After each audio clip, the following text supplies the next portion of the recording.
जीवमजीवं दव्वं जिणवरवसहेण जैणडे देठं देविन्दविन्दवन्दं वन्दे तं सव्यदा शिरसा। द्रव्य संग्रह परम मांगलिक ग्रंथ है। आचार्य नेमिचंद भगवान द्वारा यह लिखा गया है। इसमें 58 गाथा हैं। प्राकृत इसकी भाषा है। इसकी शैली गाथा रूप में है।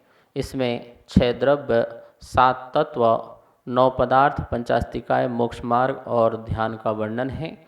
हम सब लोग गाथा नंबर 36 पढ़ रहे थे और वह गाथा है इस प्रकार से।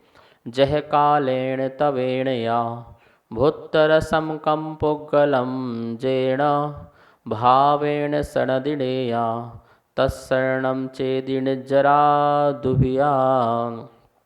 निर्जरा 2 प्रकार की आचर होने बताई थी, सविपाक और विपाक।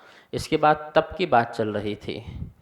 तप किसे कहते हैं? तो इच्छाओं का निरोध का नाम तप था। 2 प्रकार के तप की बात कही, बहिरंग तप और अंतरंग तप। जो तप दिखने में आते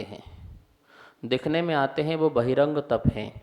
जैसे कि उपवास करें तो आपका उपवास में कैसा चेहरा हो जाएगा, शरीर कैसा हो जाएगा? तो शरीर शिथिल हो जाएगा, डाउन पड़ जाएगा। तो ये आपको दिख जाएगा कि कोई व्यक्ति उपवास कर रहा है, अनशन कर रहा है। 10 लक्षण पर में देखते हैं ना, कितने लोग हैं जो निर्जल 10 दिन का उपवास करते हैं, जल रहित। उनका शरीर कैसे हो जाता है? बिल्कुल हड्डियां दिखने लग जाती हैं, ऐसा शरीर हो जाता है। कभी जो संलेखना करते हैं उन छपक राज का शरीर देखो कैसा हो जाता है। पूरा का पूरा शरीर बिल्कुल अंदर की हड्डियां पूरी दिखने लग जाती हैं। ऐसा उपवास करके शरीर को तपाते हैं। तो ये अनशन आदि जो है, अवमोदर है, ये सब ऐसे तप हैं जो बहिरंग द्रव्यों के सहारे से किया जाता है और लोगों को देखने में भी आते हैं। मान लो जैसे कि अब वृत्ति परिसंख्यान नाम का तप है। तो वृत्ति परिसंख्यान, संख्या मतलब संख्या, गणना।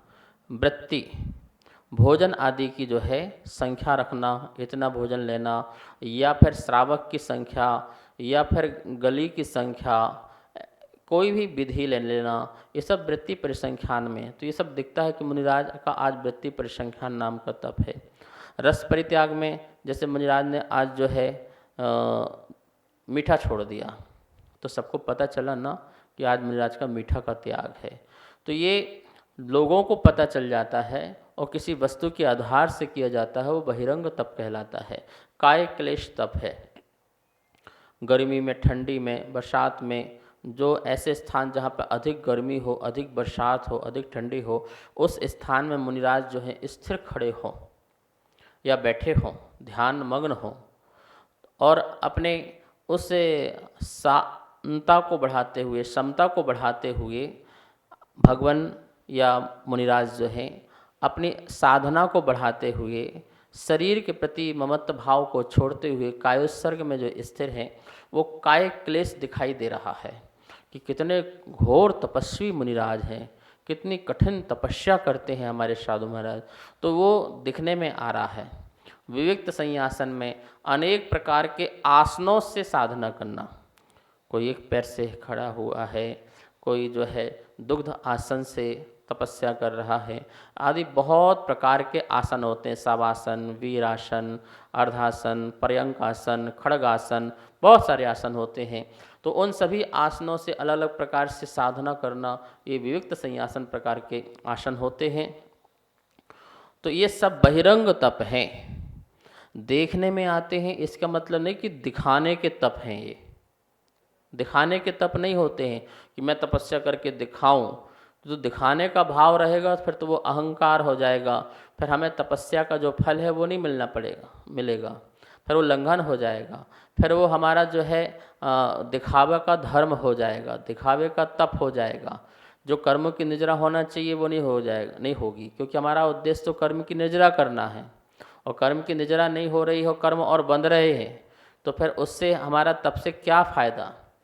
अन्य मतों में तो प्रदर्शन होता है तप का, शक्ति का, बल का, तपस्या का, उससे प्राप्त रिद्धि का वो है। लेकिन जिन शासन में जैनचर्या ऐसी नहीं है, वो कहते हैं तपना है अपने लिए, आत्मशक्ति बढ़ाना है, आत्मबल बढ़ाना है, और उस बल से कितने भी बड़े बड़े कर्म के उदय आए उसको सहन करना है, जीतना है, इंद्रिय जीतना है, मन जीतना है। ऐसे भाव से तपस्या की जाती है और तप किया जाता है। तो उसमें अनशन हो सकता है, अमोदर हो सकता है। अमोदर को अनुदर भी कहते हैं। ऊनुदर, उदर से कम भोजन करना, वो अनुदर है। 6 प्रकार के बहिरंग तप हुए। अब जो है अंतरंग तप, तो अंतरंग तप किसे कहते हैं? यहाँ लिखा है, जिस तपस्या का आत्मा से घनिष्ठ संबंध होता है उसे अंतरंग तप कहते हैं। जिस तपस्या का आत्मा से घनिष्ठ संबंध होता है, और वो कितने प्रकार के हैं? वो 6 प्रकार का होता है। प्रायश्चित, विनय, वैयाव्रत, स्वाध्याय, विसर्ग और ध्यान। आत्मा से घनिष्ठ संबंध का मतलब है कि ये बिल्कुल आत्मा के निर्मल परिणामों से होते हैं। यदि निर्मल परिणाम नहीं है तो ये अंतरंग तप हो नहीं सकता। अंतरंग अपने अंग, मतलब आत्मा का एक अंग है, समझ लो, वो अभिन्न है, वो उसके बिना नहीं हो सकता है। बहिरंग तप तो ऐसा भी हो सकता है कि मैं अंदर से नहीं करूं, बाहर से कर लूं, लेकिन अंतरंग तप ऐसा नहीं होगा। उसे अंतरंग से अपने भावों से करना ही पड़ेगा, तभी वो अंतरंग तप होंगे। इसका ये मतलब नहीं है कि जो बहिरंग तप है सिर्फ दिखाने के लिए करना है, नहीं। बहिरंग तप भी अंदर से होते हैं। ये जितने भी 12 प्रकार के तप हैं, ये 12 प्रकार के तप जो हैं बाहर से भी होते हैं और अंतरंग से भी होते हैं, ये भी ध्यान रखना।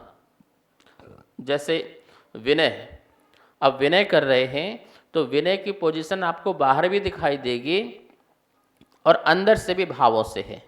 लेकिन यहाँ पर अभी बाहर की बात नहीं ली गई है, यहाँ ली गई है अंतरंग की बात ली गई है कि आपके अंतरंग में वो भाव है या नहीं है। यदि है तो वो आपका मान्य है, नहीं तो वो अंतरंग तप भी नहीं है। यहाँ पर 6 प्रकार के जो तप बताए हैं अंतरंग।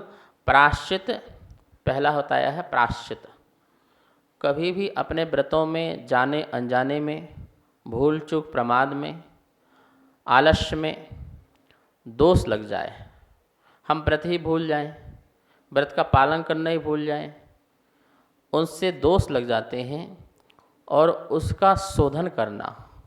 प्रायश्चित का मतलब है चित्त का शोधन, चित्त की सफाई, मलिनता को दूर करना। चित्त में जो मलिनता की परत आ गई है उस परत को हटाना, आत्मा को शुद्ध करना, इसका नाम प्रायश्चित है। प्रायः चित्तः, चित्त की शुद्धि का नाम प्रायश्चित कहलाता है। और प्रायश्चित कौन लेगा? यदि अपराध हो जाए, गलती हो जाए, तो वही व्यक्ति लेगा जिसके मन में विशुद्धि प्रकट होगी। नहीं, ये मेरे से जघन्य अपराध हुआ है, ये पाप नहीं होना चाहिए था, गुरु जी के पास जाकर के इसकी आलोचना करना है, आत्मगर्हा करना है और इसका दंड मुझे भुगतना है। जो भी गुरु मुझे प्रायश्चित देंगे उसको मैं स्वीकार करूँगा और उसका पालन करूँगा। ये चित्त की शुद्धि करना। कपड़ा गंदा हो गया है तो उस गंदे को, कपड़े को साफ तो करना ही पड़ेगा ना। तो अलग अलग सामग्री वस्तुओं से साफ करते हैं, तो वो साफ करना होगा। यदि हम साफ नहीं करेंगे तो कपड़ा गंदा ही रहेगा। ऐसे चित्त को हम साफ नहीं करेंगे, चित्त गंदा ही रहेगा। बीमारी पैदा हो गई है और बीमारी पैदा हो गई है और दवाई नहीं खाएंगे तो वो बीमारी और बढ़ती जाएगी, बढ़ती जाएगी, बढ़ती जाएगी। तो अच्छा है जो बीमारी हुई है वो वैद्यराज को बता दिया जाए और वैद्यराज अपने योग्य, जो आपके योग्य जो वस्तुएं हैं वह दे सकें और आपके लिए निरोगता की प्राप्ति हो सके, रोग का निदान हो सके। ऐसे ही जो आपके अशुद्ध भाव हुए हैं वो अशुद्ध भाव दूर हो सके और शुद्धता की प्राप्ति हो सके, मन निर्मल हो सके, पवित्र हो सके। तो वो प्रायश्चित का जो भाव है, जिसको चित्त शुद्ध करना होगा वो अंतरंग से करना होगा ना। ऐसे थोड़ी गुरु जी के पास जाएंगे, गुरुजी गलती हो गई थी, हमें प्रायश्चित दे दो, ऐसा थोड़ी होता है। वो प्रायश्चित के भाव निकलेंगे अंतरंग से, बहिरंग से निकल नहीं सकते हैं। ठीक है ना। विनय, जो विनय है वह विनय भी अंतरंग से होती है। रत्नत्रय की विनय करना, धर्मात्मा की विनय करना, अपने आत्मा की विनय करना, शास्त्र की विनय करना, देव शास्त्र गुरु की विनय करना, नम्रीभूत होना, अहंकारित नहीं होना, घमंड नहीं होना, गारव अपने अंदर पैदा नहीं होना, ये विनय तप है। जो रत्नत्रयधारी के प्रति अंतरंग में झुकाव है, परिणाम में उनसे हमें नम्र भाव रखना है, ये विनय तप है। एक मुनि दूसरे मुनि को नमस्कार करे, प्रति नमोस्तु करे, ये विनय तप है, ध्यान रखना। क्योंकि विनय यहाँ निर्जरा कही जा रही है। विनय पुण्य भी है, विनय भावना भी है, विनय धर्म भी है और विनय निर्जरा भी है। सभी में अंतर है। जो विनय पुण्य कहा गया है, जैसे उपचार विनय है, आप गुरु महाराज आए, खड़े होना, नमस्कार करना, सम्यक दर्शन, सम्यक ज्ञान, सम्यक चार्य, सम्यक तप की विनय करना, ये सब विनय है। और ऐसे भी विनय है जो विनय भावना कहलाती है। देव शास्त्र गुरु आदि के प्रति झुकने के भाव होना, नमस्कार के भाव होना, ये भी विनय है। एक विनय है निर्जरा, जिससे आश्रय नहीं होगा, संबर होगा, संबर होना है और निर्जरा भी होनी है। तो ऐसी विनय जो है, अपनी आत्मा को दूषित नहीं होने देना, यही सबसे बड़ी आत्मा की विनय है, निश्चय विनय है। और व्यवहार में मुनिराज को जो नमन नमोस्तु करते हैं, वो व्यवहार विनय है, यह निर्जरा का कारण हुआ करता है। और एक विनय है धर्म, जो आत्मा के स्वरूप में जो स्थित हो जाता है, वो धर्म विनय है। आप मार्दव आदि धर्म में विनय का प्रकरण आता है। वैयावृत्ति, वैयावृत्ति को बताइए तप कहा गया है, वो भी अंतरंग तप कहा गया है। यदि मैं किसी मुनिराज के पैर दबा रहा हूँ तो कितनी भक्ति होगी आप सोच नहीं सकते हैं। मेरे अंदर कितनी सरलता होगी, तभी मैं किसी एक महाराज दूसरे महाराज जी के पैर दबाएंगे या उनकी थकान दूर करेंगे या उनकी साधना में सहयोगी बनेंगे। ये वैयावृत्ति है। एक आचार्य अपने शिष्यों को जो है धर्म में लगा के रखता है, ये वैयावृत्ति है। ये वैयावृत्ति भी अंतरंग से होती है, अहंकार को दूर करके। स्वाध्याय, स्वाध्याय भी अंतरंग तप में रखा। वाचना, प्रश्ना, अनुप्रेक्षा, आमनाय, धर्मोपदेश, ये स्वाध्याय के भेद होते हैं। वाचना करना अंतरंग तप है, बताइए। आचार्यों की, प्रभु की वाणी को पढ़ना, वाचन करना, ये अंतरंग से होगा, बहिरंग से नहीं कि ऐसे पढ़ लिया और क्या बोलते कि हमें पढ़ना था, परीक्षा में पास होना था, पढ़ के अलग कर दिया, प्रतियोगिता भरनी थी इसलिए पढ़ा और अलग कर दिया। ऐसा नहीं। लोग प्रतियोगिता भरने के लिए पढ़ लेते हैं, परीक्षा पास करने के लिए पढ़ लेते हैं, नाम आदि मिलेगा, ठीक है, आप श्रेष्ठ कार्य कर रहे हैं, लेकिन ये स्वाध्याय नहीं है। स्वाध्याय है प्रभु की वाणी में महिमा आना चाहिए। ओहो, महावीर स्वामी की वाणी है, मेरा सौभाग्य है, मैं इसे पढ़ रहा हूँ, उसको वाँच रहा हूँ, यथार्थ सत्यार्थ वाणी का मैं वाचना कर रहा हूँ। ये अंतरंग से आएगी महिमा। वाचना, प्रश्ना, उसको पूछना, उसमें क्वेश्चन आप तैयार करना कि जो समझ में नहीं आ रहा है, जिज्ञासा प्रकट करना, बार बार जिज्ञासु बन कर के विद्वान से, गुरु से पूछना, ठीक है। तो ये वाचना, प्रश्ना।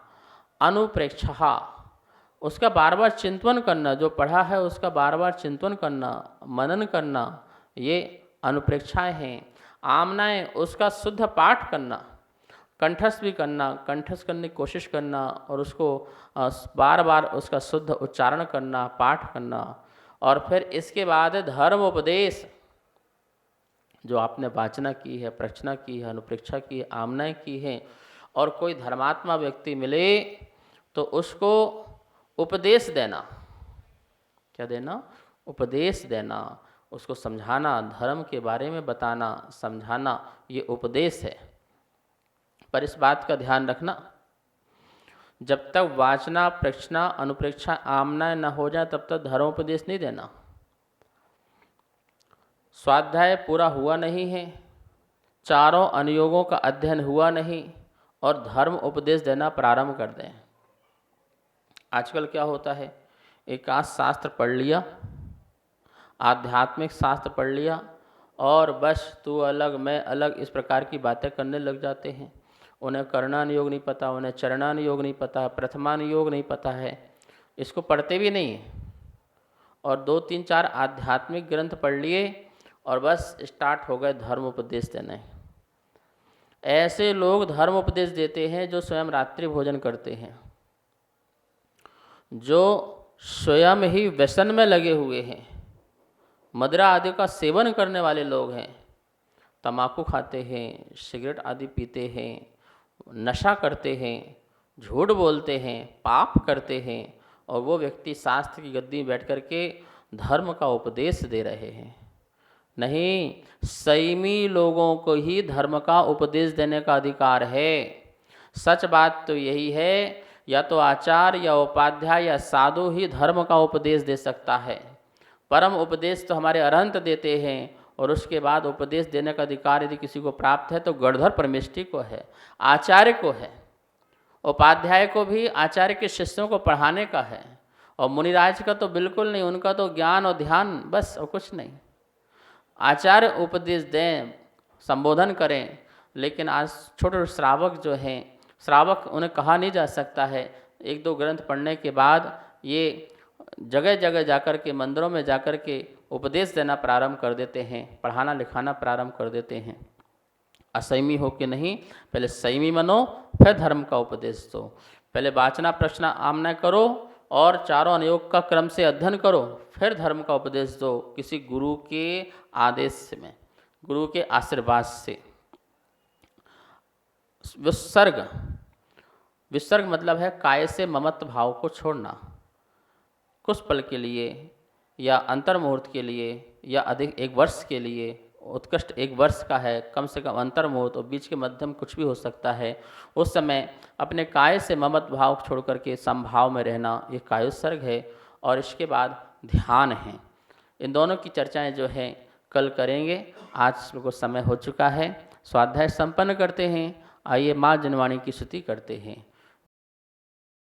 वाणी के ज्ञान ते सूझे लोकालोक,